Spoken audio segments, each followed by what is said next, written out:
present.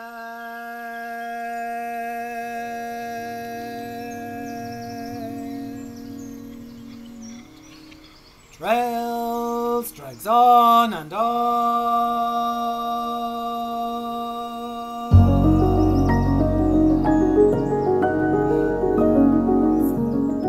In the Western world, we associate beauty with the everlasting or with the eternal.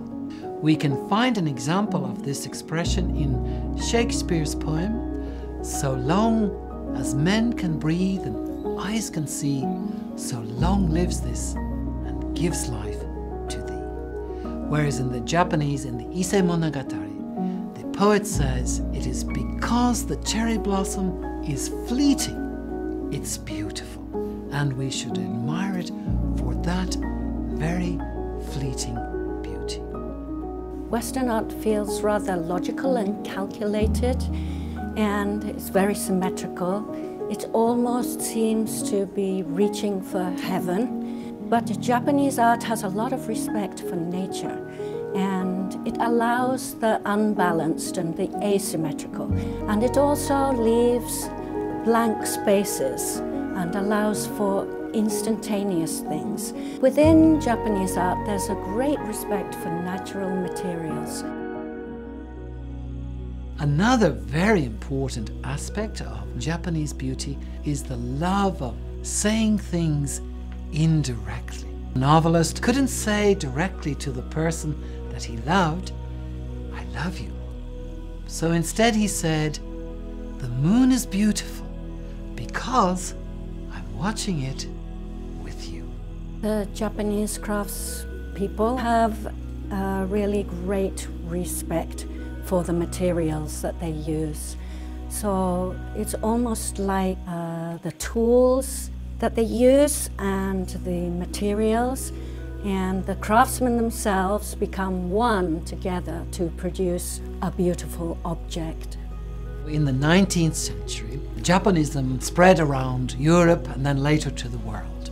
And the famous ukiyo-e artists such as Hokusai presented us with a totally new way of looking at the world. For example, in Hokusai's The Great Wave, we can see a complete transformation of perspective and foreshortening, which had been the background of Western painting for 500 years. Through this revolutionary new way of looking at the world, the Japanese added a totally new dimension to the way in which we perceive things.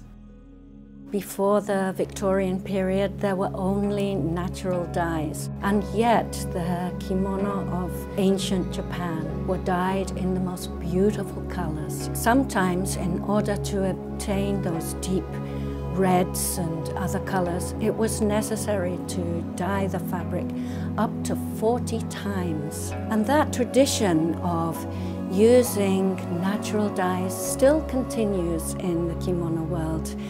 I know people who go out in the early morning to gather the camellia petals that have just dropped that morning and use those for their dye to make their kimono.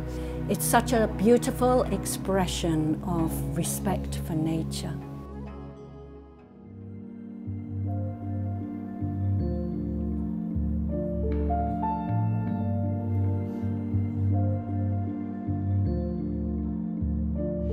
When we think of a classic in literature, we think of something that will be read in 100 years or even 1,000 years.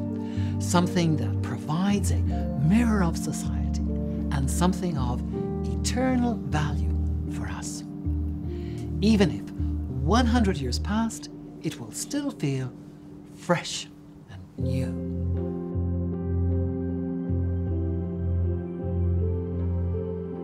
Silk is a very, very important part of Japanese culture. We can find examples in the ancient times in the show-sewing. And even in the palace today, there's a special place where the empress cultivates silk. So I was truly delighted to see that you had decided to make silk a central motif in the design of these watches. Japanese silk is very fine and the quality control is really good. Silk, for me, it's almost sacred in its purity, and it's also a very practical fabric because it's warm, it's strong, but it has the most beautiful shine. In the kimono world, our kimono teaches us how to move. If I hurry too much or take too big steps, my kimono will tell me. It talks to me and helps me to move more gracefully and be more gentle with people.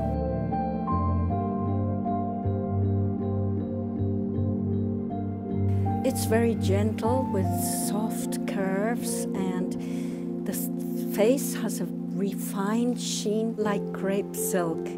And the metal bracelet just reminds me of weaving, of obi. It's really beautiful. But wearing this one, it feels so soft, supple, comfortable and graceful. And I feel that even after 100 years, it will remain new, but also